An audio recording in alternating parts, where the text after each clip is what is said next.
The jungle of Guadalcanal stretched endlessly, thick with humidity and the cries of unseen creatures. Every tree, every vine became a potential threat. The Japanese soldiers, trained for conventional battles, were suddenly forced into a world that seemed alive against them. American forces moved like ghosts among the foliage. They knew every path, every creek, every shadow. Ambushes struck without warning, disappearing into the mist before the enemy could react. Every rustle of leaves, every distant gunshot amplified the fear that gripped the Japanese ranks. Supply lines faltered in the unforgiving terrain. Men grew sick from disease, hunger, and exhaustion. Morale plummeted as rumors of Americans appearing out of nowhere spread like wildfire. Stories circulated of entire squads vanishing overnight, leaving the remaining troops questioning if they were truly being hunted or if the jungle itself had turned against them. The Americans didn't just fight, they adapted. They set traps, used flares to blind, and employed night operations that exploited the Japanese unfamiliarity with nocturnal warfare. Every movement became a gamble for survival. The jungle, once neutral, had become a weapon in the hands of those who understood it. Japanese commanders tried to maintain order, but the environment eroded discipline faster than any enemy bullet. Exhausted soldiers stumbled through mud, their uniforms torn, faces streaked with sweat and blood. Anxiety and paranoia spread as units were cut off, forced to fight not only unseen soldiers but the relentless weight of the forest itself. As the campaign dragged on, it became clear, Guadalcanal was more than a battle, it was a crucible. The Americans' mastery of jungle warfare turned the tide, breaking the confidence of Japan's troops and forcing retreats that would echo across the Pacific. Every ambush, every careful maneuver, reinforced a lesson the Japanese could not ignore. In war, terrain can be as deadly as any weapon. The forest had become a silent ally to the Americans, punishing the unprepared and rewarding those who understood its rhythms. By the end of the campaign, the psychological scars ran deeper than the physical. Soldiers who survived carried the memory of unseen enemies, the ever-present threat in the shadows, and the realization that they had been outmatched not just by skill, but by knowledge and adaptability. Guadalcanal proved that the jungle was no longer a backdrop for battle, it was the battlefield itself.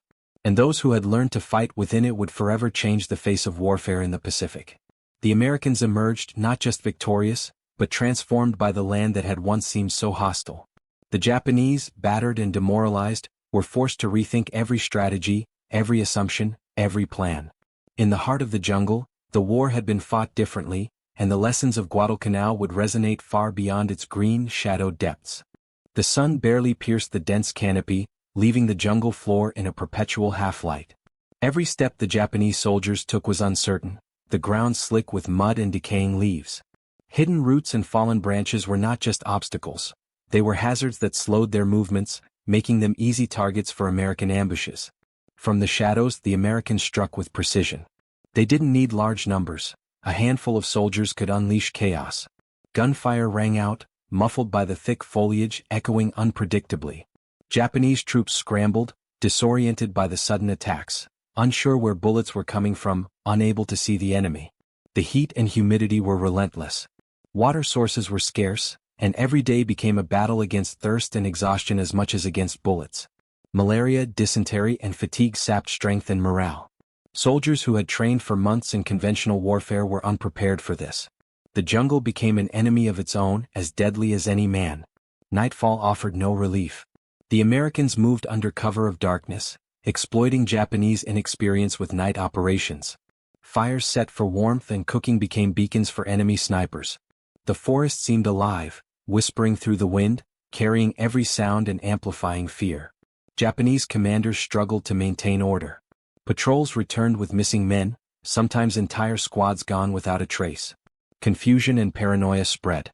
Soldiers began doubting orders, questioning their own senses, and fearing shadows that might conceal death. American forces used the terrain strategically. Hills, rivers, and dense thickets became traps. They manipulated the environment, herding Japanese soldiers into kill zones and retreat corridors. Every engagement reinforced the lesson. Guadalcanal was not just a fight between armies, but a battle of wits, patience, and adaptation. By mid-campaign, the Japanese advance had stalled completely. Exhausted and demoralized, soldiers retreated to makeshift camps, only to find that the jungle itself offered little comfort. Disease, hunger, and relentless pursuit by American patrols continued to take their toll. In the quiet moments, Japanese soldiers whispered of the Americans appearing out of nowhere, of attacks that seemed supernatural. Fear had become a constant companion, breaking the discipline of even the most hardened troops. Guadalcanal was no longer just a battlefield, it was a psychological war where fear was as lethal as bullets. The Americans emerged victorious, but the price was high on both sides. The Japanese had learned the harsh reality of jungle warfare, their arrogance shattered. The Americans had proven that understanding and using the environment could turn even a small force into an unstoppable one. Guadalcanal was more than a battle, it was a turning point. It reshaped strategies, influenced future campaigns across the Pacific, and left an indelible mark on the soldiers who survived. The jungle had taught lessons that no textbook could, and those who endured would carry its memory for the rest of their lives. Even after the last shot was fired, the whispers of the forest lingered. The trees seemed to remember every movement, every ambush, every struggle for survival. The jungle had been both a killer and a teacher, and its shadow would hang over the Pacific War long after Guadalcanal fell silent. The Japanese forces tried to regroup, but the jungle had already claimed its advantage. Supply lines were cut and reinforcements arrived slowly, often too late to make a difference. Every footstep was met with hidden traps, spiked pits, camouflaged foxholes, and booby traps that tested the soldiers' nerves as much as their training. American soldiers moved with an eerie confidence. They knew the forest intimately, turning its dense foliage into both shield and sword. They struck from impossible angles, rifles cracking from above, grenades rolling silently into enemy positions, shadows collapsing into movement and then disappearing without a trace. The psychological toll on the Japanese was relentless. Exhaustion twisted into fear. Soldiers imagined sounds in the underbrush, branches snapping, leaves rustling, every sign could be an enemy and every pause brought dread. Nighttime brought no respite, darkness made the jungle a living predator. Men who once marched in unison now staggered in silence, eyes wide, hearts racing with every imagined threat. Disease and malnutrition gnawed at their bodies. The humidity encouraged infections, and the relentless mosquito swarms spread malaria like an unseen enemy. Illness spread faster than bullets, claiming as many lives as the ambushes themselves. Even the strongest commanders struggled to maintain order. Discipline was breaking under the weight of the unseen and the unknown. Meanwhile, American troops adapted and thrived. They set ambushes along narrow paths, coordinated attacks using subtle signals, and exploited every bend in the terrain. They learned to read the jungle like a map, predicting enemy movements before the Japanese even knew where to go. Every encounter became a lesson in patience and strategy, a deadly chess game played amid the shadows. The Japanese soon realized that they were fighting not only an enemy but the land itself. The forest became a mirror of their failure, dense, unforgiving, and alive with danger. Retreats turned into grueling marches through mud, rivers, and thick vegetation, while the Americans pressed forward with relentless precision. By the time the campaign reached its climax, the Japanese forces were shattered. Units were disoriented, commanders incapacitated, and morale at rock bottom. The Americans, though battered and worn, held the upper hand. They had not just won battles, they had conquered fear, mastered the environment, and turned the jungle into a weapon. Guadalcanal was no longer merely a location on a map, it had become a proving ground, a crucible that tested endurance, courage, and ingenuity. Its lessons would shape the rest of the Pacific War. The Japanese learned that no traditional tactics could succeed without understanding the environment, while the Americans gained confidence and experience that would carry them through subsequent campaigns. As the final skirmishes faded into memory, the jungle remained silent, watching. It had taken lives, broken spirits, and reshaped strategies.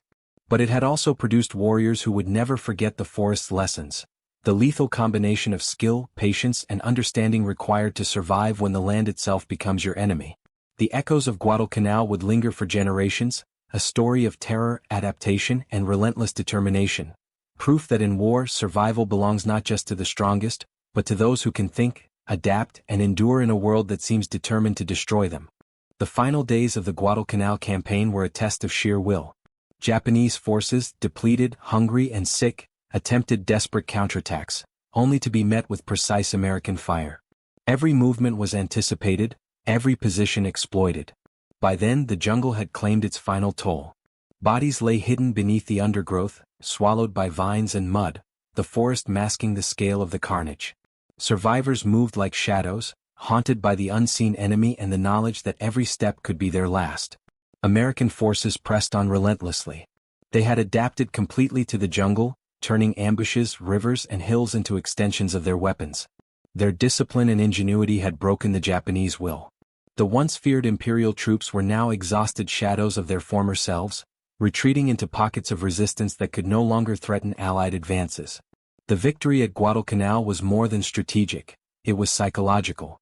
It proved that the Americans could fight, endure, and dominate in conditions that the Japanese had assumed would favor them. The Pacific War had shifted. Guadalcanal became a symbol. Determination, adaptation, and courage could overcome even the harshest environments.